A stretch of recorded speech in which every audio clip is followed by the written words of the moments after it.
Muito boa noite, minhas amigas, muito boa noite, meus amigos, encarnados e desencarnados, porque os temos amigos em todas as partes. Cultivar bons amigos é um dos grandes exercícios para o amor. A amizade é excelente caminho para o amor. Então, muito bom estarmos juntos, muito bom comungarmos do mesmo propósito, da mesma boa vontade. Aliás, o assunto boa vontade é o assunto de hoje. Qual a importância da boa intenção? Qual a importância da boa vontade? O senso comum estabelece que de boa intenção o inferno está cheio. Pois nunca um erro tão grotesco. Nenhum inferno pode estar cheio de boa vontade, nenhuma pessoa que erra por boa vontade, erra por boa intenção, irá para o inferno, primeiro porque o inferno não existe, segundo que as intenções são extremamente importantes para a responsabilização da criatura. Todos precisamos ser responsabilizados para sermos responsáveis. Ora, a própria palavra diz. Mas para apurar, na apuração da responsabilidade de uma pessoa, é extremamente importante a sua intenção. Não a intenção declarada, não a intenção alegada, mas a intenção real. O que a pessoa traz no fundo do seu coração ao realizar uma ação. É isso que nós vamos ver hoje. O bem, a fraternidade, a caridade e a boa intenção. Vamos estudar isso? Assim seja, com todos nós. Pergunta 902. É errado desejar a riqueza para fazer o bem ao próximo? Muitos de nós vamos para as filas das loterias, dos concursos e alegamos isso. Puxa, se eu ganhasse na loteria eu faria muito bem ao próximo. É errado querer essa possibilidade? Vamos ver a resposta dos bons espíritos. Não resta dúvida que se tal sentimento for puro, ele é louvável.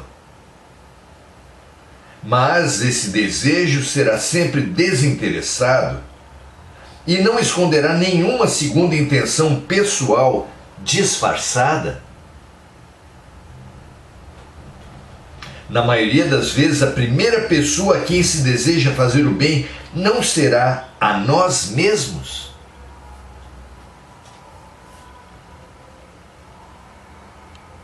Vejam, meus amigos, é natural que Deus, só querendo o bem, jamais despreze uma ferramenta, uma oportunidade de praticar o bem, de realizar o bem. Deus não poderia desperdiçar oportunidades, desperdiçar instrumentos de fazer o bem. Então, assim sendo, se você não possui a riqueza que você imagina que utilizaria para a prática do bem, certamente é porque você ainda não está maduro para essa grande tentação que é ser rico. Não é à toa como já comentamos em encontros passados, que Jesus apontou tanta dificuldade para um rico entrar no reino dos céus. Não é fácil a posição da riqueza. É uma prova extrema. Notem que a pessoa pobre gasta os seus recursos exclusivamente na sua manutenção, na sua saciedade de fome, sede, roupa, casa. Justamente por ser pobre, ele não tem condições de manter-se bem, então as suas decisões são óbvias. Já aquele que tem todas as suas necessidades básicas garantidas, ou seja, o rico,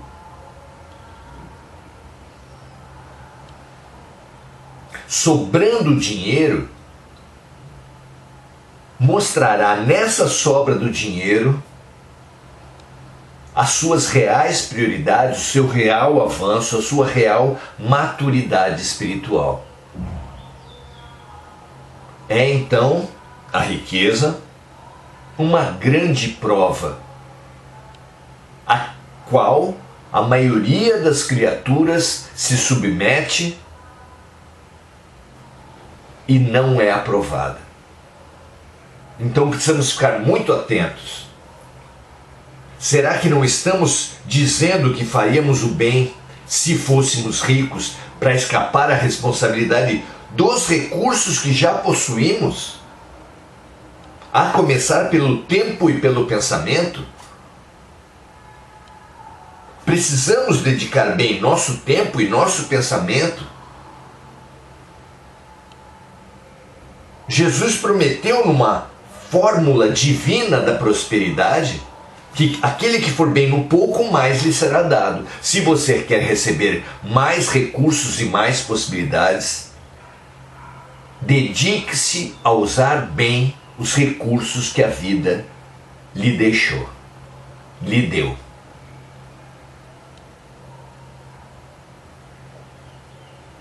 Não use a pobreza, a ausência da abundância como desculpa para não ser caridoso. Podemos ser caridosos e devemos ouvindo as pessoas em crise, olhando nos olhos, acolhendo, desejando que tenham bons dias, que aproveitem bem as oportunidades, fazendo orações pelas pessoas. Tudo isso é de graça. E tudo isso bem utilizado, repetimos, quem for bem no pouco, mais lhe será dado. A fórmula de Jesus para a prosperidade. E não havendo nenhum impedimento em usar bem o tempo e o pensamento, aquele que não faz a caridade possível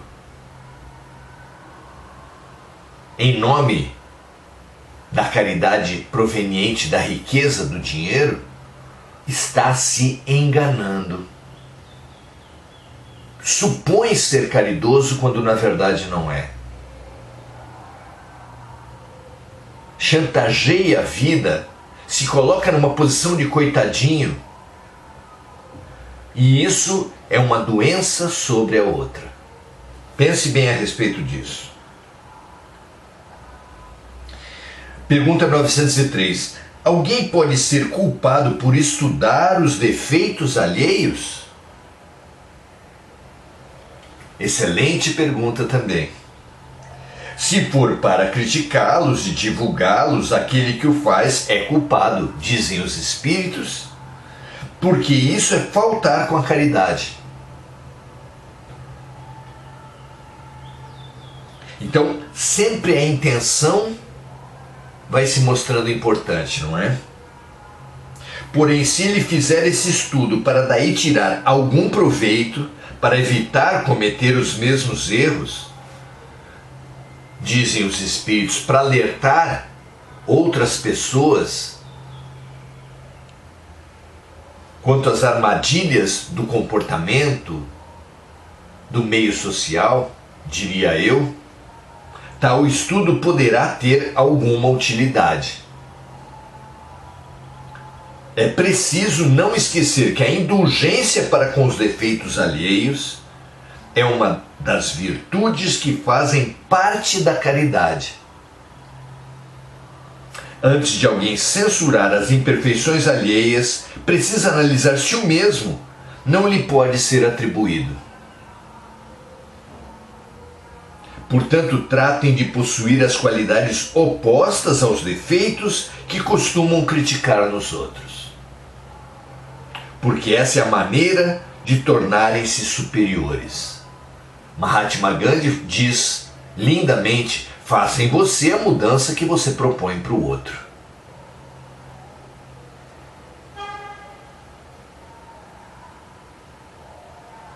Aquele que censura o homem que é mesquinho deve ser generoso. Quem censura o orgulhoso deve ser humilde e modesto. Quem censura aquele que é rude deve ser brando. E aquele que censura o que age com pequenez deve ser grande em todas as suas ações. Não é? Alberto Almeida conta que, psicoterapeuta, psiquiatra, conta que nos seus grupos terapêuticos,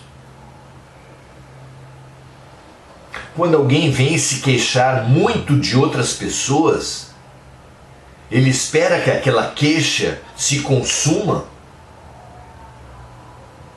se esgote em si mesmo,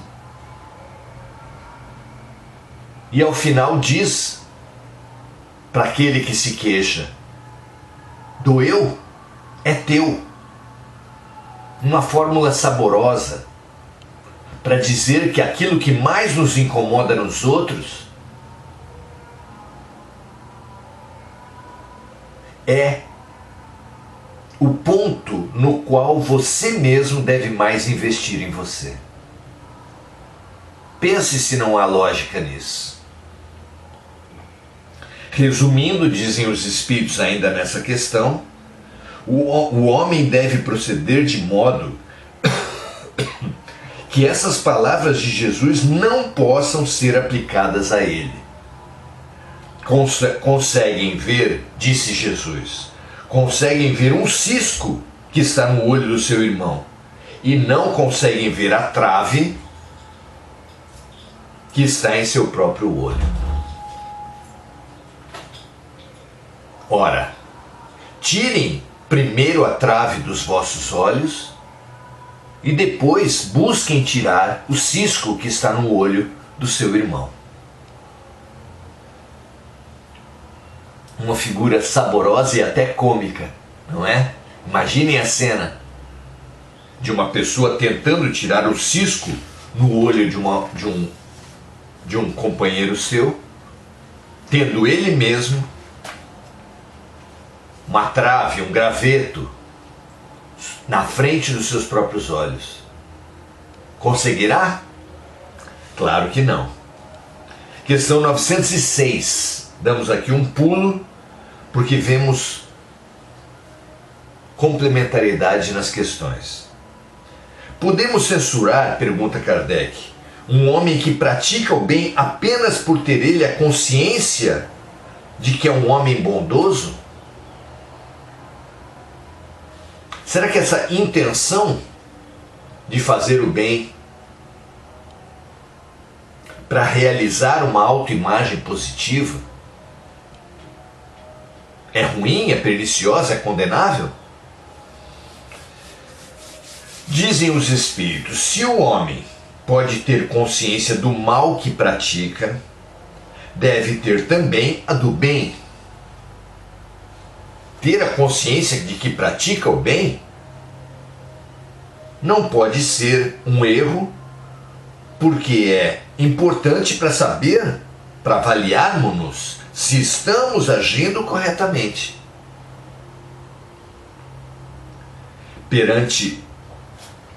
submetendo todas as suas ações perante a lei de Deus e principalmente perante a lei da justiça, do amor e da caridade, é que o homem poderá dizer se essas ações são boas ou más, aprová-las ou não.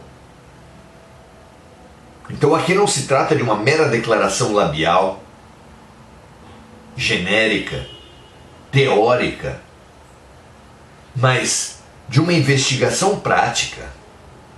Aquele que acha que pratica o bem deve avaliar e deve questionar todos os seus atos para confirmar ou não a sua impressão sobre si mesmo. E terminam os Espíritos dizendo: portanto, não pode ser censurado aquele que reconhece ter vencido suas más tendências. Ele tem o legítimo direito de sentir-se satisfeito, desde que não se envaideça disso, desde que não ostente isso. Porque então cairá em outra falta. Muito interessante. Então aqui está a importância da boa intenção. A importância da boa vontade. Jesus chegou a colocar que a paz na terra está destinada aos seres, às pessoas de boa vontade. Então a boa vontade é crucial. Sem ela, claro que ela não é suficiente, mas sem ela nada será realmente bom. Alguém pode até avaliar uma ação humana como boa, que no mundo espiritual, onde se leem os pensamentos, onde se percebem os sentimentos e as intenções das pessoas,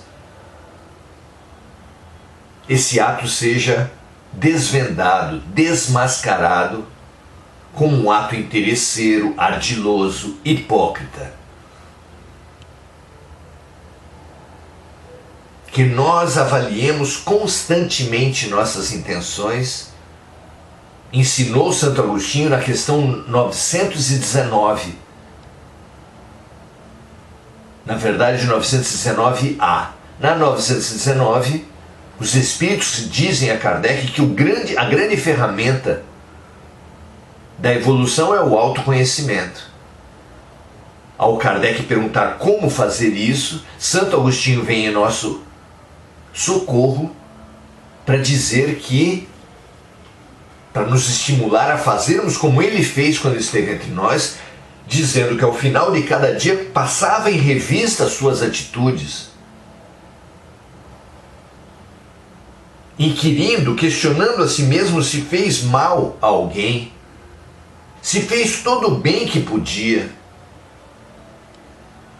É muito preciosa essa resposta, que é longa e que deve ser estudada por todos nós. Muito bem.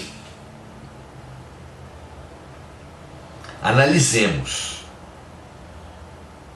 Se queremos realmente cargos públicos, dinheiro, prêmios de loteria, posições privilegiadas mesmo para fazer o bem, uma mera presidência de um centro espírita, será que a pessoa quer realmente para praticar o bem? Se quiser e se ocupar, se a vida lhe trouxer essa possibilidade, que todos nós tenhamos a coragem de nos avaliar diariamente a cada decisão tomada, para colocarmos-nos à prova, para questionarmos-nos constantemente, pois só assim realmente avançaremos espiritualmente. Ao estudar os defeitos alheios, um psicólogo, um filósofo, um analista, um estudioso qualquer pode fazer isso. Mas o divisor de águas, se isso é uma virtude ou um defeito ou um vício, é exatamente a atitude. a generosidade com a qual se analisa os defeitos alheios. E especialmente a reflexão. A reflexão. Diz a psicologia que o outro é um espelho para o eu. Então, os defeitos dos outros podem ser olhados como olhamos para um espelho, ou seja, para questionarmos se nós mesmos não estamos fazendo a mesma coisa. Se fizermos assim, com generosidade com o outro e com zelo para conosco mesmo, certamente avançaremos muito. Emmanuel, o guia espiritual de Chico Xavier, no livro O Consolador, ele chega a dizer isso, que por muito tempo, tempo demais, temos sido rigorosos com os erros dos outros e condescendentes com os nossos. Que deveríamos experimentar, por poucos anos que fosse, o inverso. Sermos condescendentes com os erros dos outros, que afinal de contas não conhecemos seus pensamentos, seus sentimentos, suas intenções, mas sermos claros, precisos, atentos aos nossos próprios erros, já que deles temos muito melhores condições de conhecer as intenções, as ideias, os sentimentos que estão por trás de cada ato. Muito bom,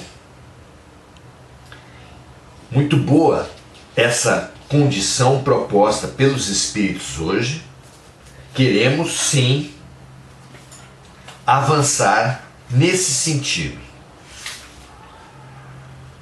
Pense se a boa intenção. Avalie a cada momento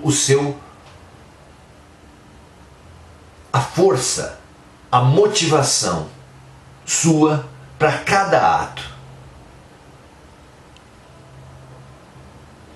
Atos aparentemente generosos podem ser completamente comprometidos por más intenções. Atos aparentemente violentos revelam-se camaradagem entre amigos, se percebidos nas suas intenções, nos seus sentimentos. Há grupos de homens, por exemplo, que usam palavras brutas para se referir aos seus amigos, palavrões, mas com tanto carinho, com tanta alegria, que essas palavras brutas se transformam em carinho, em camaradagem, em fraternidade. Só um exemplo, entre tantos, não é? Muito bom. Vamos saudar agora os amigos, as amigas que estão conosco nesses grupos, nesse grupo de estudos, que é sempre de autoestudo também, é de aprendizado, autoaprendizado, de conhecimento, de autoconhecimento e de transformação de todo esse conhecimento próprio e alheio em uma prática melhor, em mais solidariedade, em mais fraternidade. Essa é a nossa excelente intenção aqui. Emir Cajazeira diz: tenho me esforçado ao máximo para entender os defeitos dos que me cercam no dia a dia. Temos que entender que não devemos julgar os defeitos do nosso próximo.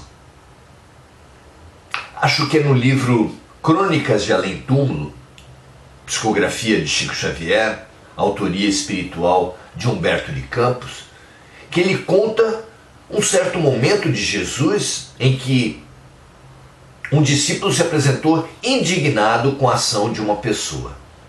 E Jesus convidou esse discípulo que estava indignado a acompanhar a vida dessa pessoa. E ali viram que ele passava por tantas tensões, por tantas dificuldades, por tantas crises, que a sua explosão que a sua atitude julgada sombria pelo discípulo se apresentava como quase que inevitável, humanamente compreensível.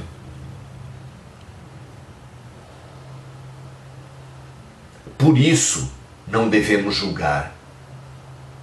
Mais do que uma proibição moral, julgar é uma impossibilidade prática. Não podemos bem julgar se não conhecemos os pensamentos, os sentimentos de todos os envolvidos. Não podemos bem julgar se não conhecemos as implicações dos atos de cada um frente às outras vidas. Não é possível para ninguém encarnado realmente julgar uma pessoa, no sentido de aplicar depois uma punição, de condená-la de alguma forma. Podemos e devemos julgar os fatos e as pessoas e as atitudes apenas no sentido do estudo, da compreensão e principalmente da autorreflexão. Veja se isso lhe serve.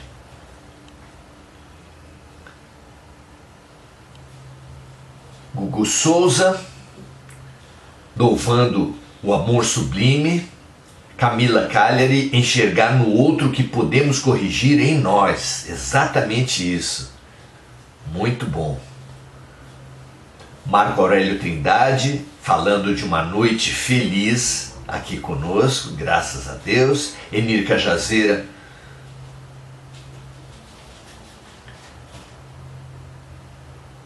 saudando a amiga Gugu Souza, que diz assim: hoje especialmente tenho pedido vibrações para mim. Hoje estou completando 84 anos de vida física. Com muita gratidão a Deus, nosso Pai eterno. Mas também peço vibrações para todos os encarnados e desencarnados, amigos ou inimigos, pois todos somos filhos do mesmo Pai, Deus.